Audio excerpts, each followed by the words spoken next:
On this week's episode of I-501CU, I'm interviewing Patricia Courtois, who's current board chair of All Face Food Bank. But as you will hear as she discusses, she has served on a number of boards throughout the years.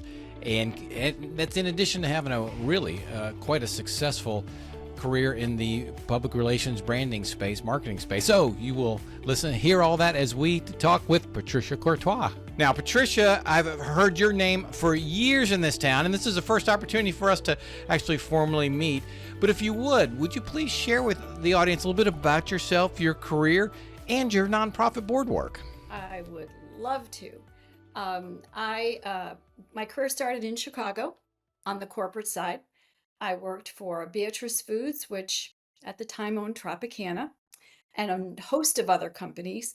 Moved to Consolidated Foods, where I became the executive director of their foundation, which really allowed me to dip my toe and get more familiar with the philanthropic side of my career, if you will. Great experience working with the Chicago Food Depository and Second Harvest, which is now Feeding America. And so those were the early beginnings. After that, we moved to Florida, to Sarasota. And in 1990, I started with Tropicana. So that's my connection. I was actually a speechwriter at the time for the president of the company, as well as senior executives. I worked with the largest grocery chains with their executives to explain our story. And so I played both a PR and, if you will, speech writing and sales. I mean, it was a little bit of everything, which was wonderful. It allowed me to do things like launch orange juice in South America. So I actually worked in Buenos Aires doing that. And so I really had some pretty wonderful experiences on the corporate side. But I have to say, after 6 years of orange juice, I was ready to try something new. And that's when I jumped to the agency side, and where really I spent the rest of my career. I worked for an agency in New York doing health communications, and that's where I started my work with the Food Network, um, working with some of the largest stars as Food Network started to gain cable distribution at the time, and traveled all over the country working with them. And then after getting tired of reverse commuting to New York, I decided to stick my roots here and join Clark Advertising. And you probably know Tim Clark. And he allowed me to do my thing. I said, "Get out of the way. I'm gonna build this PR practice." And he did. And so eventually and with another partner, bought the agency.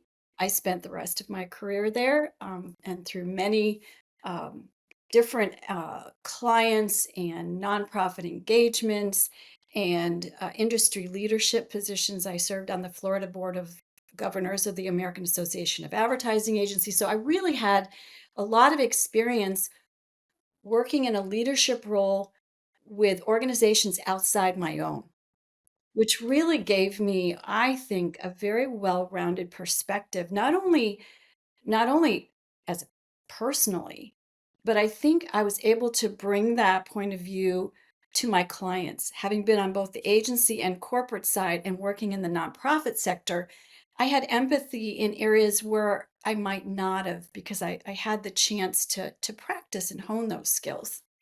Oh, this is wonderful. So you worked in both the nonprofit and the for-profit sector, experiences in both, in branding, communication, PR type stuff. Could you take a second to compare and contrast those experiences? What's it like working in the for-profit and the nonprofit sectors?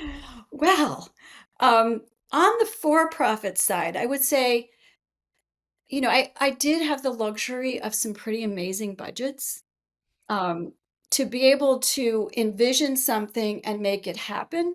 And I had both the capital and the human resources to achieve those things. On the nonprofit side, I got to exercise creativity in a different way because the budgets were constrained. The human capital was constrained. And it allowed us to think differently, and to move sometimes with more urgency.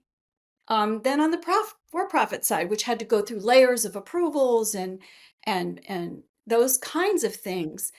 On the nonprofit sector, a lot of times those layers are compressed, and we were able to make decisions and take a gamble, albeit, the impact could be pretty significant. But, those were, I would say, the biggest differences from my perspective. So, specific to nonprofits, why is branding important? Well, this is where they're the same. It's where you have to be aligned with your messaging, and your messaging has to be all about your why. People tend to talk about the what and the how a lot, but we miss out on talking about the why you exist. And so I think it's really, really important for your staff, your board, your volunteers. I'm talking about the nonprofit side now, to be aligned with your why and to be able to have, you know, pu- park the word elevator speech, okay, and just talk about what is that one sentence that really gets to the heart of why you do what you do, so that we can talk about what is the impact and how do you deliver against the impact. So I think from that perspective, branding is absolutely critical. And I always I would shiver when I would join a board and the first thing the board wanted to do is, we need to change our name. We need a new logo. We need to rebrand. And I'm like, from my perspective, if you've brought me on the board, from my perspective, from a marketing, PR, messaging standpoint, let's roll that back a little bit. And let's look at, is that really that important? Is that what the problem is? I mean, if it's a crisis and we're changing the name to better deal with a crisis, or if it was named 100 years ago and it's not relevant anymore, fine. But just because you don't like it doesn't mean it hasn't lost its impact in the community. So, those kinds of things, we're not getting enough PR, we need to change our name. Those are probably the top two things I hear when I join a board. And it really is an education process to say, let's dial that back. Let's look at our strategy for how we reach our different audiences and what's important to them. And then we make the decision as to how we brand that or package that or align that so that everybody is really speaking from the same text.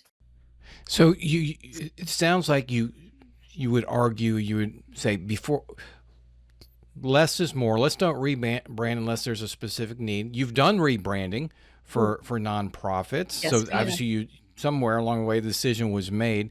What do you think is the board of directors' role in either making the decision to rebrand and or in the rebranding process? That's a great point. I think it starts with a really solid strategic plan, and that's where the board really needs to take the leadership with the CEO or executive director to get a proper strategic or visioning process in place. That comes first. You have to understand your value proposition before you can even begin to say, how do we brand that? Because from that value proposition, then you're looking at, what's our brand personality? How do we communicate? Are we humble? Are we a caregiver?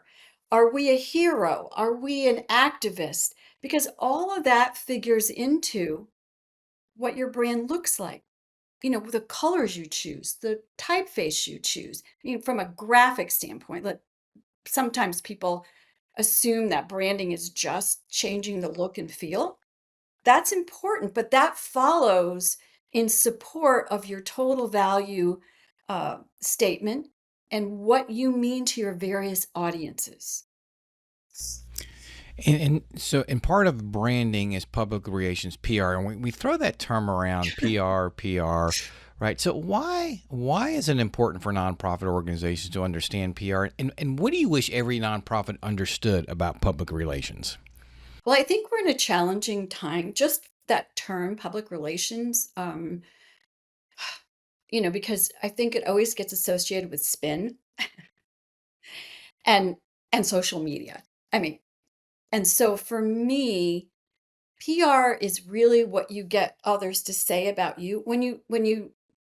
Back in the day, you'd say you advertise when you say what you want people to know and you pay for it, so you control the message.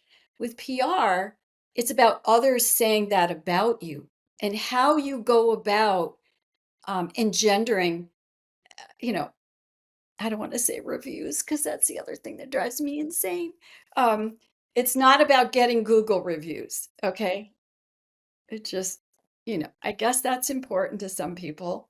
To me, it's about the value of referrals, of people saying, I can't live without this. This is important in my life. This is what it did for me because somehow you've been able to communicate and not only communicate, but show with support for how you're delivering against that. So for me, public relations is a lot more strategic than just coming up with a spin on something. And it takes time, and it takes discussion, and Oh, even discussion at the board level, I would assume.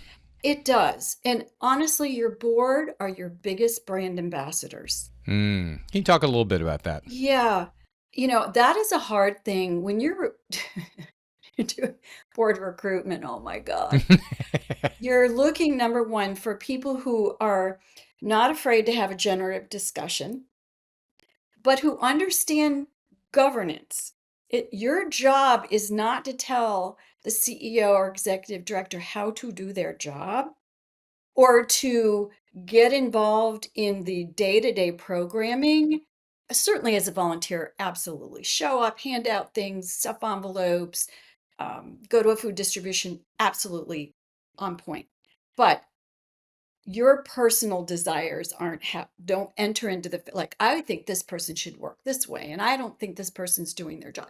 No, that's not your role. Your role is strategic vision, support of the CEO, um, and collaboration with the CEO, but most importantly, being that outside face of the organization at that leadership level so that people go, if that person's involved on that board, there must be a good reason. I need to understand what they bring to it, and that might be of interest to me, because I align myself. We by nature, I think we're attracted to like-minded communities, and I think a lot of times you're able to recruit incredible board members for that reason alone, is that they share the passion. And it is about, you have to have a passion for it. You have to understand, when I join, what will my impact be? I'm not just there to show up for a meeting. I'm there to have a discussion. I'm there to push, but not dictate. I'm there to be a team member and openly participate. And I think that's when we don't have effective boards, is when that's not happening. And so I would say, for a board ambassador, you need to understand how to talk about the why, how to talk about the mission, and gear it to your own community in how you talk about it, because that will attract donors, that will attract volunteers, that one attract good PR. I think that's well stated. I think a lot of board members underestimate the importance of being that ambassador and what it can really do, and that's an extremely important role. Mm-hmm. Well stated. So you served as executive director at Consolidated Foods Foundation way back in the 80s. You've Yes. been involved with the nonprofits over any number of years. What changes have you seen in philanthropy over the years? Well, the growth, and especially in this community here, but I think nationally, of family foundations, with the growth in wealth in our country, there are more and more foundations being created, whether it's community foundations where people have a donor advised fund, or family foundations to protect that wealth, so that hopefully the generations to come will continue to be philanthropic. But I know a number of years ago, we looked when I was on the board of the Community Foundation of Sarasota County, we were looking at some of the trends, and they were showing that the younger demographics, the younger than boomers, uh, which is now, we're even removed a couple more layers, were less financially philanthropic because it was saving for a house, building a career, starting a family. They have other financial needs that need to be met. So they may volunteer through their workplace or do other things that in my mind are also philanthropic. So it's not only it's time and treasure that at the end of the day um, make a difference. But I do think we're going to see, you're not going to, and I'll use Sarasota as a great example. You're not going to see the philanthropic icons like a Betty Schoenbaum or others because I just think times have changed. And so there won't be patrons of the arts and culture and human services like there have been in the past. It will be more um, the CEO of Procter and Gamble coming and serving to help build the bay. It's good. It just takes on a different look and feel than it did when you had these other icons just stroking major checks, buildings named after them, et cetera, et cetera. So I think it's going to be very different. You see things like the rise of the Patterson Foundation and the Barancik Foundation, where they're doing transformational projects, where they're taking an issue like childhood nutrition and hunger from the first 6 years of life and carrying that through. When you look at All Face Food Bank, looking at how do we transform how we deliver, how do we respect our neighbors' different cultural needs. So when there are funders who are willing to look at transformational change as opposed to a one-time grant, get a new roof, buy turkeys. You know what I'm saying? It's a switch. And I think that's the biggest change. I mean, for me, as executive director of the foundation, some of the things I started to do was to develop awards recognizing, interestingly enough, in the 80s, um, working women, working mothers. Also, because we were a food company, food insecurity, which is why our connection to the Greater Chicago Food Depository at the time was so important.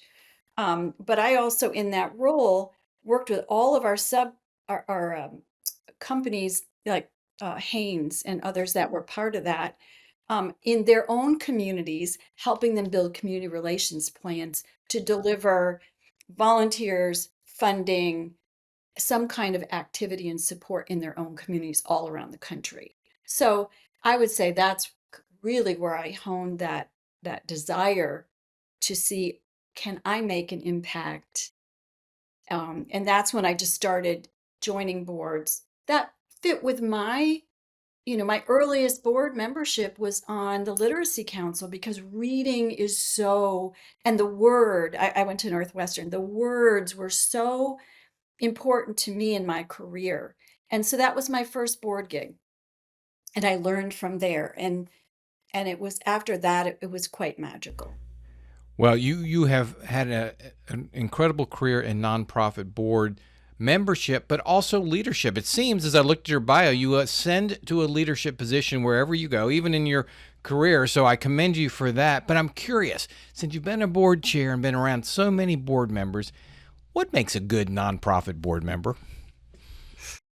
I'm going to say active listening, active participation, respectful participation. Because I think, again, going back, you have to acknowledge that you are a partner with the CEO.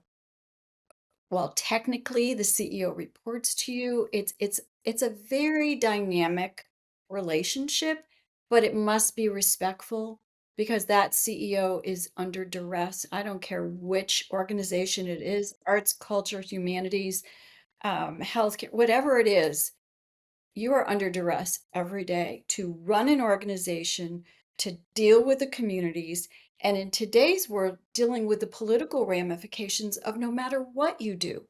You have to remain apolitical, and that's very challenging with your donor base, with the clients you serve. So I think a board in this time has to be very patient, but also understand the importance of being a strategic partner and being responsible for helping to envision where that organization can really have the most impact. At helping to attract donors, helping to attract the kind of clients that are going to help this organization grow. I've observed because I work with a number of boards and served on boards. It's very interesting, the board dynamic. So you get these business leaders on a board, and they're the CEO or ex CEO, and so they're hard charging. And yes, and you as board, and I do joke. I said those are the worst board members, right? Because it's in the for profit world, what I say goes, but nonprofit's a little bit different. So as board chair, how do you try to engage 12 people around the table to contribute to the organization, to come together to operate as a board? Here's some of the things that I did. I would personally meet with each of the board members and understand the specific skills and passion that they brought to the board. So that in a conversation, I could say at a board meeting, for instance, well, Dan, I think you might have had a thought about that when we had coffee the other day. Would you like to share that? So, to bring it out in a positive way, one of the things I have always talked about, and I did this in my own practice, is no idea is a bad idea. Let's build on, let's plus up. It very well may be a bad idea, but you don't come right out and embarrass somebody. But you say, hey, could we think of that? Can we put a twist on that? What if this? Is this something that we should have a task force to talk about? And that was one thing that, rather than setting up permanent committees from a governance standpoint, have a task force. We did this with Senior Friendship Center when I was board chair. And we did a task force specifically to develop the value proposition so that we could then rewrite our marketing strategy and all of the communications that came out of it. And it helps with grant writing and everything else. And I had a very specific group of those very vocal former CEOs who really are smart, but understanding how to respect their knowledge and incorporate it in a positive way so that, we had the most fun. They were like, oh my gosh, I kind of remember doing stuff like this when we were, back, in the company. And oh, this is kind of fun, making it fun. But also, we had a specific job, we got it done. We presented it back to the board. I let them present it, take ownership of it, and then we move on. We sunset the task force so that I still to this day have people say to me, that was a really great exercise. So it is about finding a purposeful way to exercise your newfound leadership, I would say, for retiring CEOs. You know, it's going to make you rethink how you engage, because you're not talking to your own staff or your own group of senior leadership team. You're talking to your CEO and your fellow board members. So how do I, it's group dynamics. A lot of that is understanding how people relate to each other and bringing out the best without embarrassing or diminishing anyone along the way. Boy, a lot of great advice there, especially that last statement, bringing out the best without being diminishing, because we picture the hard charging executive, but in the nonprofit around that board table, do not do that because everybody's a volunteer and everybody wants to contribute. Absolutely. So you served on boards, you run organizations, you ascended to leadership in the private sector. What about serving on the nonprofit board and being a leader in that helped you to be a better businesswoman? Well, I think because that's a microcosm of running a bigger company, I got to exercise some skills that I may not have been able to exercise in my own company. So that was fun for me. And I mentioned it earlier. I think it made me more empathetic to the needs of my own clients because my clients, I had a very healthy portfolio of nonprofit clients as well who were paying for our services. And by serving in the nonprofit community, I really could sympathize with limited budget, limited human resources. Even to this day, the consulting I do through the Selby Foundation, I'm working with CEOs or executive directors who have only themselves and one other person. Very small boards, not necessarily active boards yet, because they're still in the nascent stage. I'm very empathetic, and I'm not, this you got to do this and it's going to cost $20,000. I was also a business person, so I understood when I couldn't, engage, but it also made me empathetic to the boundaries and things they needed to, that I needed to respect. So yeah, I became more empathetic, I think, too, by virtue of being actively involved in their organizations when they were my clients, and I had to put on a very different hat. I was more empathetic to their constraints. Yeah, and it probably even made you, and I would argue, a better leader and a better provider of services to your customers. So as we bring this interview to a close, there's a young Patricia Courtois out there somewhere who says, I don't have time to serve on boards. I'm driving my career. I've got to work. I've got a family. What do you say to her when being approached by a nonprofit or potential board position? Yeah. For me, I was raised to volunteer my whole life. So this started generationally. So I would say a good starting point is if you have a young family, volunteer with your kids. Don't join a board yet. Do a project, plant a community garden, be involved in some sort of organized youth activities. And, besides sports, because we all had to do that.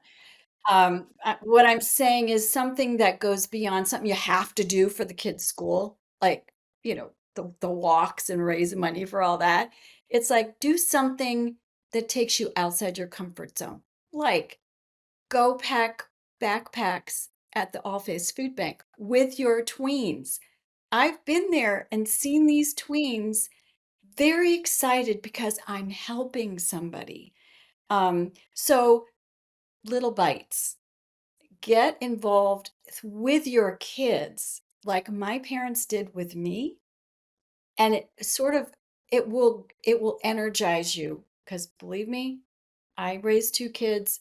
I was, saying yes to everything. It is exhausting. But you will then find something, whether it's volunteering with guide dogs or something that's family fun, that all of a sudden you'll say, I want to be more involved. You have to go through, consideration and decision and trial to see if it's something you really want to do. And not everything, don't think everything's going to be perfect. You're going to say yes to something you wish you never had. Get out of it. If you don't like it, get out of it. Don't be an angry board member because you wish you hadn't said yes. Just say, this isn't a good fit for me, either right now or ever. So I'd like to be a donor because I still care about the mission, but being on the board is not right for me. But I would say it's very important to not commit until you can commit, because a half committed board member is not a good board member. Oh, and that's a soundbite right there. You're absolutely right. Patricia Courtois, I cannot thank you enough for coming on today's podcast. You gave so many nuggets throughout there, and we're looking forward to putting those in the show notes. But thank you so much, and thank you for what you're doing in our community. You are making a difference. Thank you so much. It was my honor to join you today. I really appreciate it. Woo, made it through that interview with a broken earphone. Those of you who are watching online, yes, right before interviewing Patricia, my earphones decided to break, and they're hanging like floppy, and Reed and I could not fix it before we did the interview. But we persevered, and now we are entering into our segment called Recapping with Reed. Reed, you just listened to Patricia. What are your takeaways? My first takeaway is that your board members should be your biggest ambassadors. Yeah, we'll say wear that ambassador sash and that badge with pride. Number 2. And speaking of as a board ambassador, as a organization ambassador, as a board member, you need to know how to talk about the why, how to talk about the mission, and how to talk to your own community about the organization. Great advice. Great advice. And number 3. A half-committed board member is not a board member. That's a soundbite, mic drop, pop. That should be on a bumper sticker. So there you have it, ladies and gentlemen. Recapping with Reed. And after our interview with Patricia Courtois, and we will I-501 see you next week.